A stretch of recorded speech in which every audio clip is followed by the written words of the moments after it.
if you're getting hit by a policeman, I've had that. I've been hit by a policeman. yeah, you have no chance that you will ever get. I went to the Northwest Ryan Mayor. I'm like, this is outrageous. He hit, and he just laughed in my face. No chance. Why is there no chance? Also, if you would. They just cover you in bureaucracy. I'm like, this. I had blame. I'm like, this dude. Yeah, but even if you would go to court, all these people go to court because of police brutality in Germany. Only 2 or 3% of them win the case. And that's just because it's a shutdown. Because the policemen are covering each other. Yeah. And then they will make something up like you were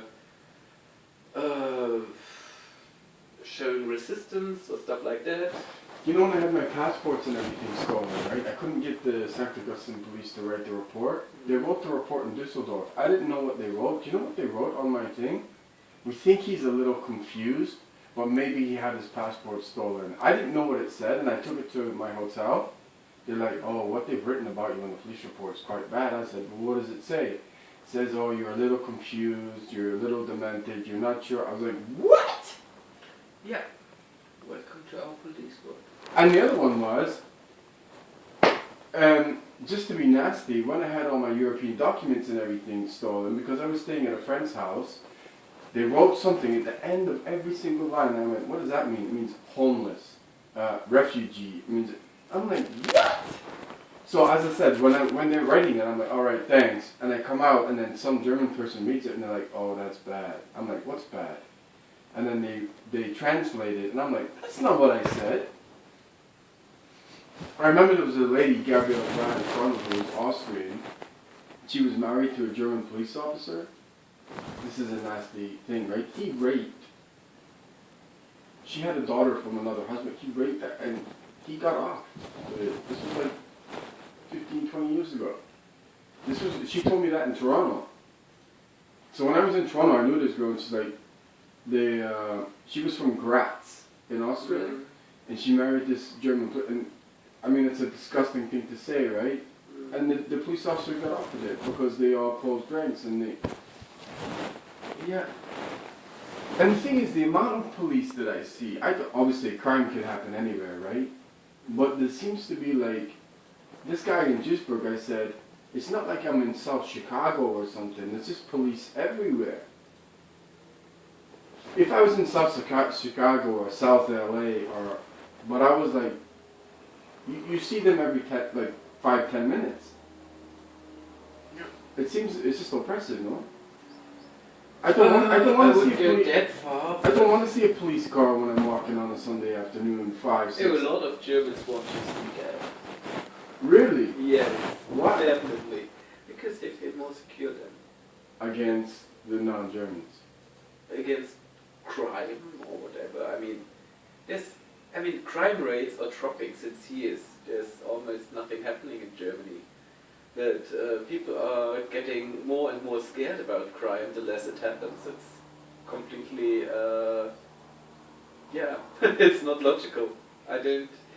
But if you look at the numbers, the crime rates are going down like this since years. Or so they say. It's a trend. But they can. So I worked in statistics. You can fluff any statistic. If you start like this. No, but what I mean is that if you start like this, we don't have to discuss anything because then you but crime has changed, right? Most people don't walk around with it, but like cybercrime has gone through the roof, right? It's almost uncontrollable anywhere in the world.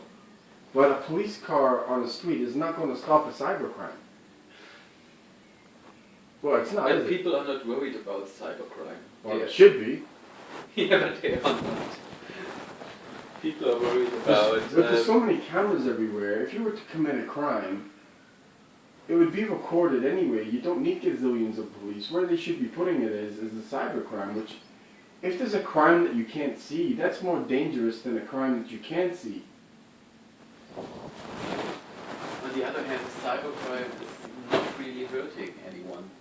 I mean, it's not threatening a life. It's not violence. It's most often it's about data, and maybe it's fraud. you can close someone's bank account. You can falsify someone's identity. You can do anything on cybercrime now. Tomorrow they could put your account to zero. Yeah, but they're not doing it. Yeah. Oh, the last thing I'll say on it. Remember when I went. I mean, I could be murdered tomorrow as well, but what's the probability of it? It's almost zero.